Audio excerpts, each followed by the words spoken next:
নমস্কার। যুক্তি তর্ক সঙ্গে অর্কয়ে আপনাদের স্বাগত। আপনাদের সঙ্গে আমি অর্কপ্রভ সরকার।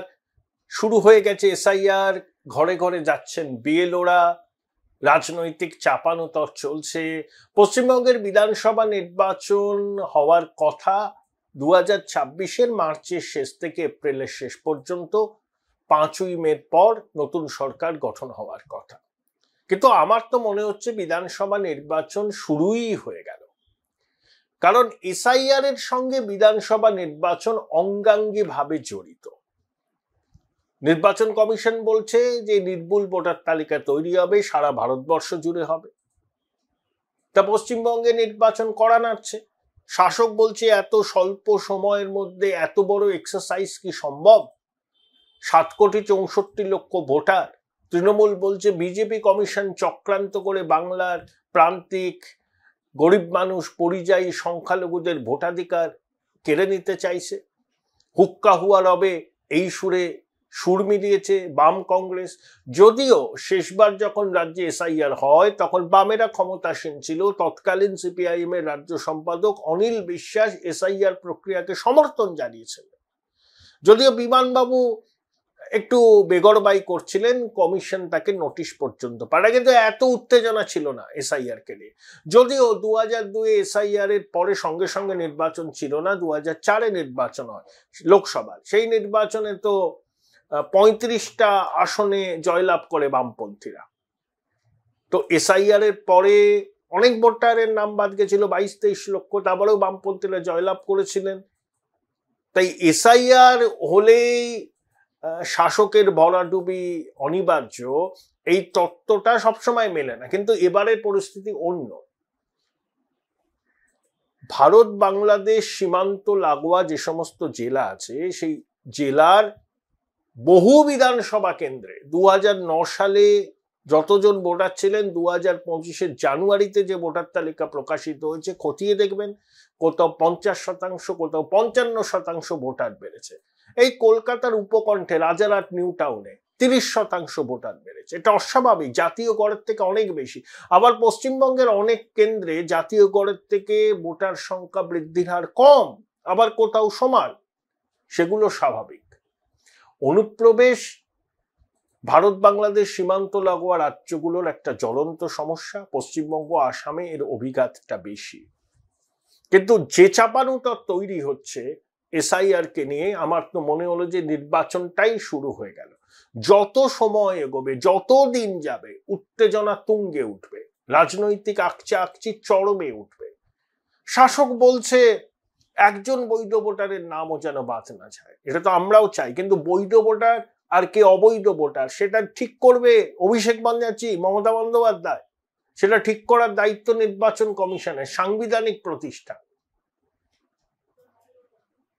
মুখ্যমন্ত্রী পদযাত্রা করবেন, তিনি সংবিধান হাতে নিয়ে শপথ নিয়েছেন। দেখুন, একটা সাংবিধানিক প্রতিষ্ঠান, সাংবিধানিক দায়িত্ব পালন করছেন রাজ্যের মুখ্যমন্ত্রী, সাংবিধানিক পদাধিকারী, তিনি এই প্রক্রিয়ার বিরুদ্ধচারণ করে রাস্তায় নামছেন। এত বড় দ্বিচারিতা, ভণ্ডামি একমাত্র পশ্চিমবঙ্গে দেখা যায়। রাজনৈতিক দল মিটিং মিছিল করতে পারে, তাতে মুখ্যমন্ত্রী থাকবেন কেন? তার ক্যাবিনেট কলিগরা থাকবেন কেন? রাজনৈতিক নেতারা থাকতে পারেন, যারা মন্ত্রী নন। ভাবুন আপনি, সংবিধান মানার কোনো প্রয়োজন আছে বলে বঙ্গেশ্বরী মনে করেন না, কিন্তু সাধারণ মানুষকে এগুলো বুঝতে হবে।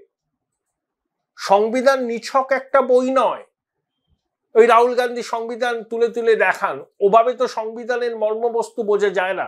সংবিধানকে বুঝতে গেলে সেটা হৃদয়ঙ্গম করতে হবে। অনেক মৌলিক অধিকার সংবিধান আমাদের দিয়েছে, কিন্তু এই যে তৃণমূল সংবিধান বিপন্ন, বিজেপি সংবিধানকে ধ্বংস করছে, এই অভিযোগ তোলা নিজেরাই যখন একটা সাংবিধানিক প্রতিষ্ঠান তার সাংবিধানিক দায়িত্ব পালন করতে চাইছে, তখন বাধা দিচ্ছে। ভাবুন। কিন্তু যেটা হলো এসআইআর রুটিন প্রক্রিয়া, এবারই একটু উত্তেজনা শুধুমাত্র পশ্চিমবঙ্গের ক্ষেত্রে, অন্যান্য জায়গায় খুব ভালোভাবে এসআইআর হবে। বিহারেও হয়েছে। বিহারে যা জটিলতা তৈরি হয়েছিল সেটা আদালতে হয়েছে, আদালত তো এসআইআর কে কোনো স্থগিতাদেশ দেয়নি, বলেছে এটা নির্বাচন কমিশনের সাংবিধান প্রদত্ত অধিকার, আমরা তাতে কোনো অবাঞ্ছিত হস্তক্ষেপ করব। এখন এসআইআর কতটা সফলভাবে হবে, বিএলওরা কতটা কি বলবো নিশ্চিন্তে কাজ করতে পারবেন, দায়িত্ব পালন করতে পারবেন, শাসক বিরোধী চাপানুতন কোন পর্যায়ে পড়বে সেটা এই মুহূর্তে বলা সম্ভব নয়। সময় যত এগোবে তত বিষয়টা স্পষ্ট হবে। কিন্তু নির্বাচন শুরু হয়ে গেল। রাজনৈতিক বিশ্লেষক অধ্যাপক বিশ্বনাথ চক্রবর্তীর সঙ্গে এই বিষয় নিয়ে বিস্তারিত কথা বলেছিলাম। কি বললেন তিনি শুনেন। বিশ্বনাথ দা, আনুষ্ঠানিকভাবে এসআইআর 4 নভেম্বর থেকে তো শুরু হচ্ছে, 1 মাস ব্যাপী চলবে। এই এসআইআর এর রাজনৈতিক ভাবে কার লাভ কার ক্ষতি?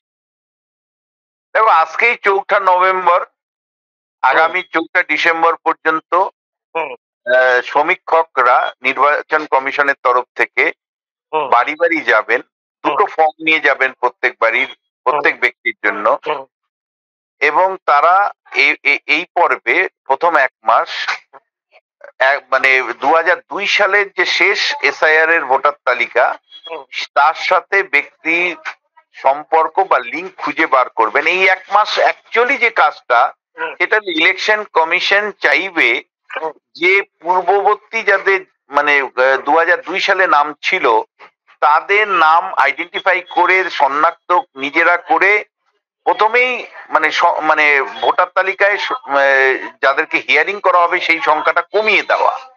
তার পরবর্তী যে 1 মাস থাকবে, ডিসেম্বর মাসটা, সেই ডিসেম্বর মাসটাতে তারা যাদের নাম 2002 সালে ভোটার তালিকায় নেই বা কোনো লিঙ্ক আত্মীয় স্বজনের মাধ্যমে পাওয়া যাচ্ছে না, তাদেরকে ডকুমেন্ট দিতে হবে এবং তাদেরকে হিয়ারিং করা হবে। এটা 1 মাস ধরে চলবে এবং সব শেষে তুমি জানো যে 7ই ফেব্রুয়ারি চূড়ান্ত ভোটার তালিকা বেরোবে। এই এন্টার প্রসেসে তুমি যদি লক্ষ্য করো, তাহলে রাজনৈতিক দলগুলো কিন্তু আতঙ্ক, ভয়, মানে এটাকে আমি বলছি যেন যে এসআইআরটা আমার কাছে হলো ভোটের আগে ভোট। 26-এর ভোটের আগে এটা কিন্তু ভোট চলছে, ভোটের প্রচার চলছে। এই যে আজকেই মমতা বন্দ্যোপাধ্যায়, অভিষেক বন্দ্যোপাধ্যায় রেড রোড থেকে জোড়াসাঁকো পর্যন্ত মিছিল করতে নামছেন, অথচ এই মমতা বন্দ্যোপাধ্যায়, অভিষেক বন্দ্যোপাধ্যায় লাগাতার কর্মীদেরকে নিয়ে বৈঠক করছেন, এসআইআর এর মানে কাজে যাতে কর্মীরা যুক্ত থাকেন তার জন্য বুথ তৈরি করার কথা বলা হয়েছে 6500-এর উপরে। তাদের প্রত্যেকটা বিএলএ নিয়োগ করার প্রক্রিয়া শেষ হয়ে গেছে, ট্রেনিং তাদের দলের তরফ থেকে করছে। অর্থাৎ দল পুরোপুরি এসআইআর এর কাজকর্মের সাথে যুক্ত করা হয়েছে। অভিষেক বন্দ্যোপাধ্যায়ের নেতৃত্বে সেই কাজ চলছে। আবার সেই অভিষেক বন্দ্যোপাধ্যায়, মমতা বন্দ্যোপাধ্যায় মানুষকে তাতানোর জন্য তারা কিন্তু রাস্তায় নেমে এসআইআর এর বিরোধিতা করছেন। এত দ্বিচারিতা পশ্চিমবাংলার রাজনীতিতে এর আগে কখনোই মানুষ দেখেনি। একদিকে তৃণমূল কংগ্রেস সাংগঠনিকভাবে কর্মী সমর্থকদেরকে এসআইআর কাজে যুক্ত করেছে, তার জন্য প্রশিক্ষণ দিয়েছে, আর উল্টো দিকে এসআইআর এর বিরোধিতা করে মমতা বন্দ্যোপাধ্যায়, অভিষেক বন্দ্যোপাধ্যায় তারা রাস্তার রাজনীতি করছেন। এইরকম দ্বিচারিতা ভারতবর্ষের ইতিহাসে দ্বিতীয় নেই। প্রথম কথা, বিশ্বনাথ দা, নির্বাচন কমিশন একটা সাংবিধানিক প্রতিষ্ঠান। মুখ্যমন্ত্রী সংবিধান হাতে শপথ নিয়েছেন, তিনি পদযাত্রা করবেন, ঠিক আছে, তাতে তার অন্য দলের মন্ত্রীরা নাই থাকতে পারত, অন্য পদাধিকারীরা থাকতে পারত।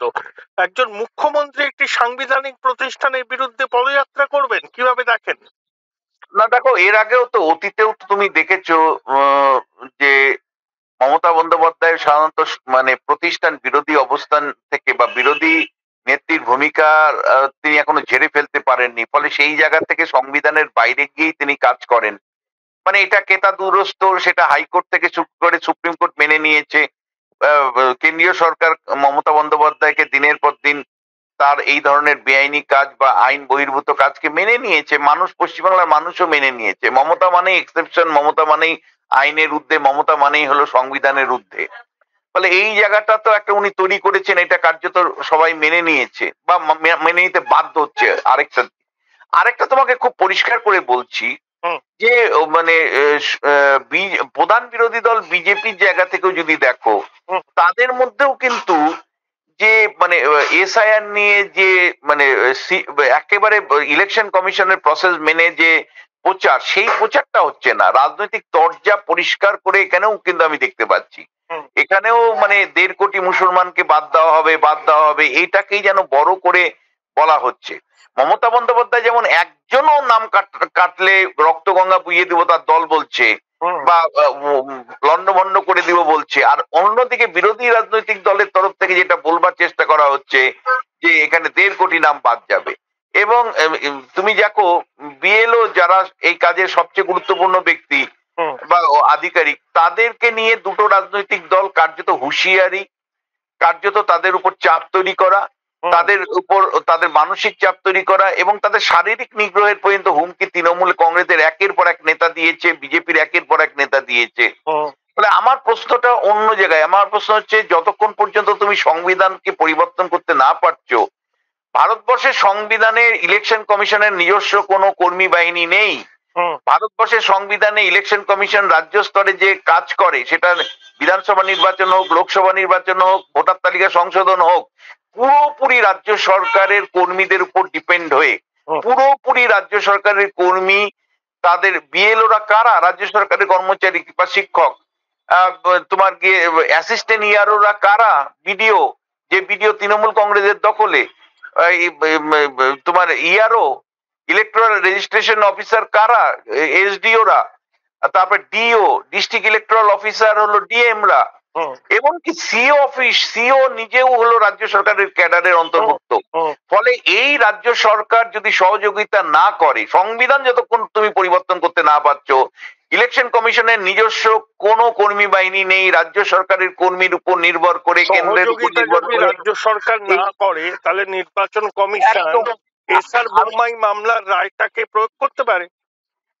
আমি তোমাকে প্রথমেই বলবো যে এই এসআইআর মানে আমার চোখে দেখো সফল না হওয়ার সম্ভাবনা 99%। তাহলে কেন আমি বলছি? আমি প্রথম থেকেই বলছি যে এসআইআর সফল হওয়ার সম্ভাবনা নেই 3-4টে কারণে। একটা হলো তৃণমূল কংগ্রেস তীব্র বিরোধিতা নেমেছে, শাসক মানে যাদের প্রশাসনকে দিয়ে এই কাজটা করাতে হবে, সেই প্রশাসন ব্যবস্থাটাই তো তৃণমূলের কবজায় আছে। ফলে সেইখানে তৃণমূল মানে যেখানে বিধানসভা নির্বাচন, লোকসভা নির্বাচনের মতন সময় আমরা দেখি যে নির্বাচন বলে কিছু হয় না, পঞ্চায়েত নির্বাচন, পৌরসভা নির্বাচন কিছু হয় না, সেই সমস্ত তৃণমূলের নেতাদের তত্ত্বাবধানে বা তার যখন এসআইআর মানে এই কর্মী বাহিনী আজকে নামছে, আমার ব্যক্তিগত অ্যাসেসমেন্ট তাদের ঘাড়ে কয়টা মাথা আছে যে তৃণমূল নেতাদের শাসানি, পুলিশ প্রশাসনের ভয়, তৃণমূলের আতঙ্ক থেকে বেরিয়ে এসে এই নির্বাচন কর্মীরা কাজ করতে পারবেন। এইটা আমার প্রথম প্রশ্ন। দ্বিতীয় যে প্রশ্নটা, সেটা হলো যে দেখো মানে আমাদের রাজ্যে হিংসা এমন একটা প্রভাব আছে যে হিংসায় আমরা সবাই ভয়, ভীতি, সন্ত্রস্ত হয়ে থাকি। ফলে ভোটার কর্মী থেকে শুরু করে সাধারণ মানুষের মধ্যে কিন্তু এবারে হিংসা এবং উত্তেজনা ছড়ানো হচ্ছে। খুব ক্যালকুলেটিভলি তৃণমূল কংগ্রেস, প্রাইমারিলি তৃণমূল কংগ্রেস দায়ী হলো পশ্চিমবাংলায় ভয়, ভীতি, সন্ত্রস্ত করবার জন্য।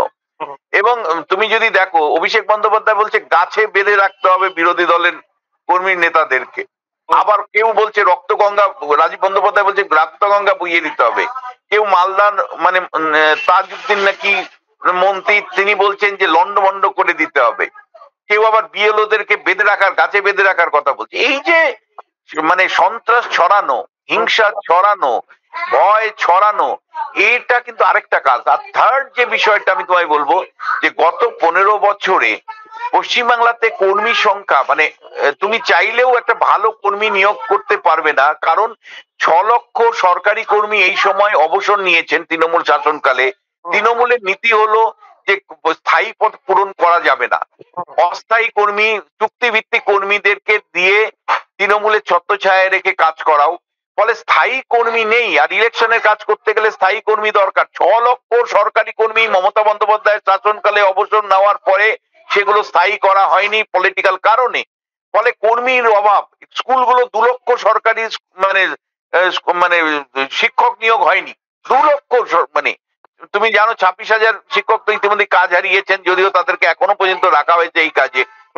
কিন্তু তোমায় বলছি যে কর্মী কোথায়? পশ্চিমবাংলার তো সরকারি ব্যবস্থাটাই তুলে দিয়েছেন মমতা বন্দ্যোপাধ্যায়। আমার একটা প্রশ্ন, ইলেকশন কমিশনের কাছে চ্যালেঞ্জ হলো যে এই কর্মীদেরকে নিয়ে, যে কর্মীদের গুণগত মান গত কয়েক বছর কমেছে, তাদেরকে নিয়ে কিভাবে ইলেকশন মানে এই নির্বাচনী তালিকা সংশোধনের মতো একটা জটিল কাজ শেষ পর্যন্ত করবে। এবং তোমাকে আমি পরিষ্কার বলে রাখি, যদি এসআইআর যেটা ব্যর্থ হওয়ার সম্ভাবনা প্রবল, রাজনৈতিক কারণে, প্রশাসনিক কারণে এবং ইলেকশন কমিশনের দূরদর্শিতার অভাবেও, কারণ ইলেকশন কমিশনের উচিত ছিল পশ্চিমবাংলার মতন রাজ্যের যখন ভোটার তালিকার কাজ সংশোধনের শুরু হলো তখন সরাসরি এর নিয়ন্ত্রণ নেওয়া। প্রত্যেকটা জেলায় 23টা জেলায় 23 জন অবজারভার সরাসরি নিয়োগ করা উচিত ছিল, সেটা ইলেকশন কমিশন করেনি। সেন্ট্রাল ফোর্স না নামিয়ে যেভাবে এসআইআর করার উদ্যোগ নিয়েছে, পশ্চিমবাংলার মতো হিংসাশ্রয়ী রাজ্যে এটা সম্ভব নয়। ফলে এই বুথ লেভেলের যারা মানে অফিসার বসবেন, যে তাদেরকে নিরাপত্তা নিশ্চিত না করে যেভাবে ইলেকশন কমিশন এই এসআইআর কাজে হাত দিয়েছে, আমি মনে করি এটা অদূরদর্শিতা। এবং এটা আমার আতঙ্কের মনে হচ্ছে শেষ পর্যন্ত পেপারে পেনে এই এসআইআরটা হবে না তো। শেষ পর্যন্ত আমাদের যে নির্বাচন হয়, নির্বাচন হয়ে গেছে, লোক মারা গেছে, রাজনৈতিক চর্চা হলো, ভোটও হয়ে গেল, পরে দেখা গেল লাখ লাখ ভোটে লোক দিচ্ছে। আমার শেষ প্রশ্ন বিশ্বনাথ দা, এসআইআর স্বয়ং সম্পূর্ণ না হলে কি 26-এ ভোট হবে? দেখো, তৃণমূল হলো চালাক রাজনৈতিক দল। চালাক রাজনৈতিক দল এই কারণেই বলছি, এরা কি করবে, এসআইআরটা কিন্তু ঠিক মতন করাবে না। এরা যেটা করবে সেটা হলো কাগজে কলমে এসআইআর হয়ে গেছে সেইটা প্রমাণ রাখার চেষ্টা করবে। অর্থাৎ মৃত ভোটারদের নামও থাকবে, বিদেশি ভোটারদের নামও থাকবে, তোমার গিয়ে 2 বা 3 বার জায়গায় নামও ভোটারদের নামও থাকবে, পারলে অতিরিক্ত নাম মানে তারা ঢুকিয়ে দিবে। ফলে এই তৃণমূল কংগ্রেসকে মানে এসআইআর বিশুদ্ধ সে করবে এরকম ভাবনা আমার অন্তত নেই। কিন্তু শেষ পর্যন্ত পেপার যদি ঠিক থাকে, তুমি জানো যে পঞ্চায়েত নির্বাচন 2018 সমস্ত ইরেগুলারিটি সত্ত্বেও পেপার দেখিয়ে সুপ্রিম কোর্ট থেকে কিন্তু তৃণমূল কংগ্রেস মামলাটাকে বের করে আনতে পেরেছিল। ফলে এক্ষেত্রেও আমার ধারণা যে মানে এদেরই কর্মী বাহিনী, ডিএম কার, তৃণমূল কংগ্রেস, মমতা বন্দ্যোপাধ্যায় যা বলে তার বাইরে ডিএম এর হিম্মত আছে কিছু করার? শেষ পর্যন্ত ডিএম কাজ করবে। তারপরে বিডিও গুলো মমতা বন্দ্যোপাধ্যায় সরাসরি নিয়ন্ত্রণ করেন। তারপরে তোমার গিয়ে এসডিওরা। ফলে এদেরকে দিয়ে পেপার পেনের কাজ কমপ্লিট করে দিয়ে যদি কখনো চ্যালেঞ্জ হয় কোর্টে দেখিয়ে দিবে হুজুর হয়ে গেছে। ফলে মানে মমতা বন্দ্যোপাধ্যায় জানে যে পেপার পেনের কাজটা আটকানো যাবে না, সেই কারণে রাস্তায় যেমন একটা মানুষকে তাতানোর রাজনীতি তারা করছে, আর উল্টো দিকে পেপার এবং পেনের কাজটাও কিন্তু করিয়ে রাখবে যাতে করে রাষ্ট্রপতি শাসন রাজ্যের জারি না হয়। থ্যাংক ইউ বিশ্বনাথ দা, thank you, thank you. Join Indian Institute of Hotel Management now. Right choice, right decision.